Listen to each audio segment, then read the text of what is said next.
The conflict in Gaza continues with no end in sight. The Israeli president, speaking at the World Economic Forum at Davos in Switzerland, made a surprising statement stating that normalizing ties between Israel and Saudi Arabia is key to lasting peace in the region. Here's a report on that.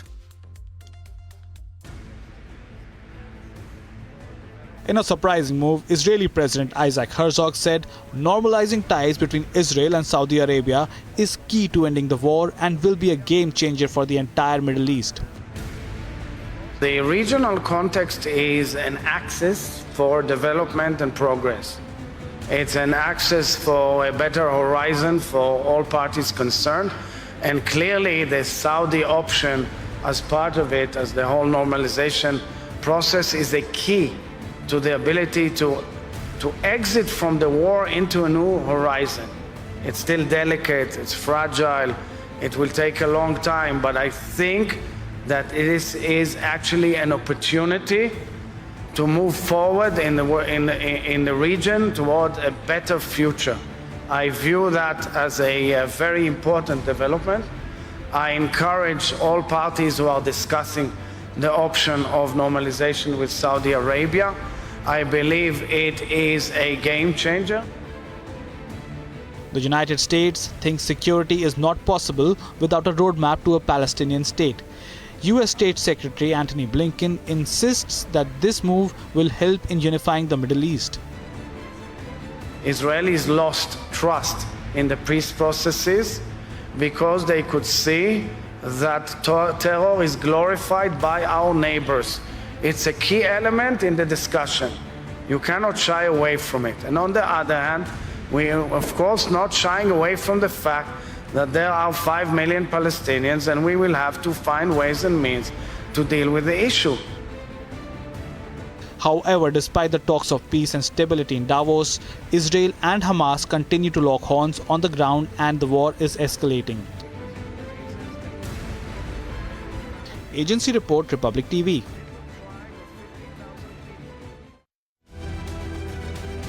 Viewers, top updates. Israeli President Isaac Herzog said that normalizing ties between Israel and Saudi Arabia is key to ending the war and a game changer for the entire Middle East. However, despite the talks of peace and stability in Davos, Israel and Hamas continue to lock horns on the ground. Israeli Chief of Staff Herzi Haveli says that the likelihood of war happening in the coming months in the north of Israel is much higher than it was in the past. Halevi made this remark as he visited a reservist exercise in northern Israel. Israeli Chief of Staff said that most likely war will happen on north of Israel in the coming months, which will be more intense than the past attacks. Israel has vowed to halt Hezbollah attacks from southern Lebanon so that the thousands of Israelis can return to their home. The US and British military forces are conducting airstrikes in the Houthi-controlled regions of Yemen, targeting cities such as Hodeidah, Taiz, Dhamar, Al-Baida and Sada. US and UK strikes have been launched on urban areas in Yemen. Houthi rebels in Yemen launched missile drones targeting a US-owned vessel in the Gulf of Aden. The Houthis confirmed that they launched the attack in response to earlier military actions by the United States and the United Kingdom. The US listed Yemen's Houthi rebels as a global terrorist group in response to their relentless attacks on commercial ships in the Red Sea and Gulf of Aden. The State Department said that the designation aimed at blocking money and weapons from going to Iran-backed terrorists. The Israeli army claimed that the rocket launchers used by terrorists in Gaza are destroyed. According to the Israeli Defense Forces, approximately 25 rockets was fired toward the city of southern Israel, and the forces countered them and destroyed them.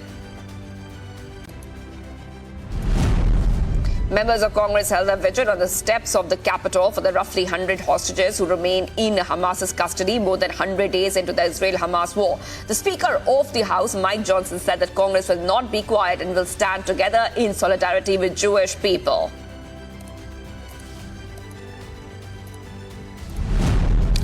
Qatar dispatched 2 planes carrying medicine and other aid to Gaza after mediation with Israel. The 2 planes carried 61 tons of aid, including medicines from Qatar and France. The medicines arrived in Egypt and are on the way to Gaza.